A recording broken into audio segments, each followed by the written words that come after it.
Back with the WMAY morning news feed at 8:43, and before the Thanksgiving break, I was delving into some economic numbers the Bureau of Economic Analysis released, and it showed how Illinois and their GDP, their gross domestic product, seems to be lagging from other states' gross domestic product. That's not necessarily a new story. Illinois traditionally has lagged economic expansion compared to the national average and compared to some neighboring states. A variety of different things could be at play there, just the size of Illinois and maybe some of Illinois' different types of regulations and tax rates and so on. But what was fascinating was the most recent GDP numbers that the Bureau of Economic Analysis released were for all of 2020. And it showed that Illinois had a GDP decline of more than 5%. But there were some other interesting things about this, and it showed in particular with the incredible amount of federal financial aid that was provided, taxpayer paid for financial aid. So everybody got a check for stimulus, but you also had incredible amounts of unemployment that was paid out, increasing the amount of pay by like 40% in one factor when it comes to the amount of government assistance that was paid out in the past in the last year of 2020. So I reached out to the Illinois Policy Institute's chief economist, Orphe Divounguy, and he looks at these numbers and he makes some sense of them. So he kind of gives us a little bit of a breakdown. And again, I chatted with him before the Thanksgiving break, and I share some of that conversation with you now here on WMAY. Yeah, I mean, we have the latest report coming out of the Bureau of Economic Analysis, and it measures domestic product. So the value of goods and services produced in the United States and in Illinois. And what we can see, of course, is that, you know, the economy is slowly rebounding from the COVID pandemic, but we're still way short. We estimate we're short roughly $17 billion relative to where we ought to be. It's important, right? So as fewer goods and services are produced, well, we have, prices rising faster and faster, right? So if you look at inflation figures, you see that the Midwest prices are rising much faster in the Midwest than in the rest of the country. So it's important to get people back to work, right, to alleviate some of the labor shortages that are out there.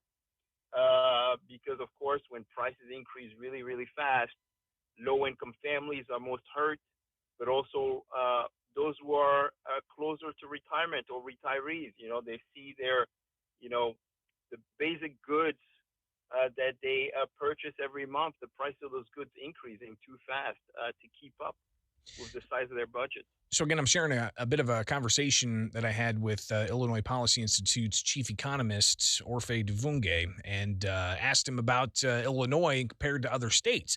Because if you look at the GDP per state and compare them all across the country, you see that Illinois declined by like more than 5% in 2020, but a lot of other states didn't decline nearly at that rate, one of them being Florida. I think their decline was only about 2% of a decline in GDP.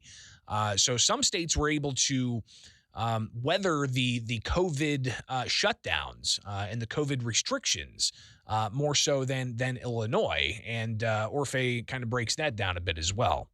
Absolutely. We had Illinois had the 13th worst economic contraction in the country.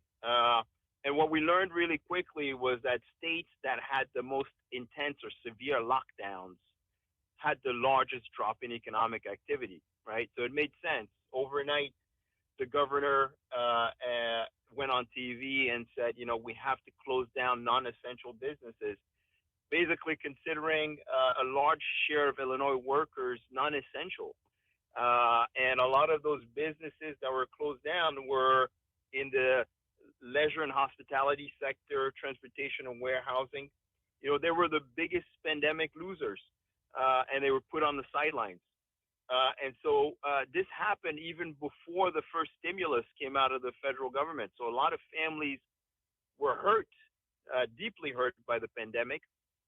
And of course, a year and a half into the recovery, we also learned that some of the states that are recovering the fastest are states that have the fewest business regulations on the books, the most business friendly states, right? And of course, it makes sense. If we allow our business owners to get back to work and do what they do best, we're going to experience a faster recovery.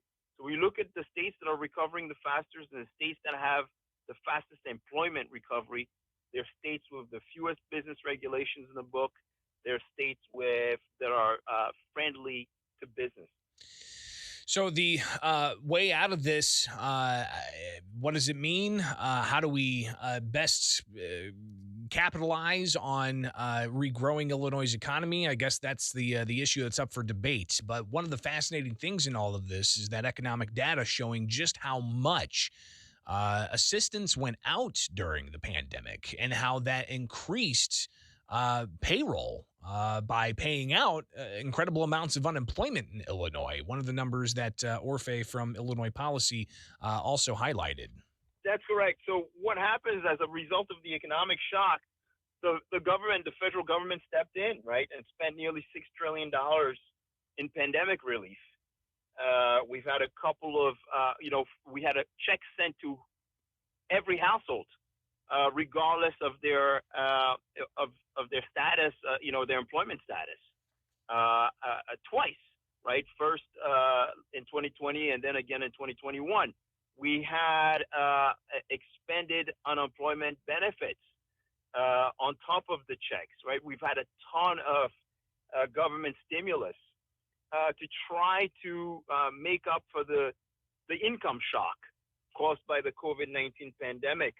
And so as a result, right, in Illinois, for example, we saw government assistance increase by 40% in 2020.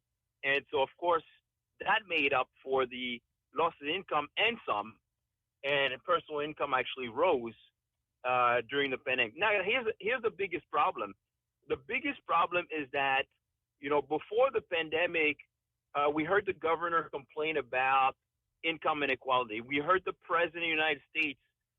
We heard the current president, Joe Biden, during his election campaign, that income inequality was really high and rising in this country. And yet the stimulus package that was put out there actually helped to increase income inequality, because what we saw is the people who did not lose their jobs during the pandemic received stimulus checks from the federal government, which of course, went into their savings accounts. And so we have this problem where we come out of the pandemic, those at the bottom of the income distribution are still at the bottom, and the gap has increased tremendously between the haves and the have-nots.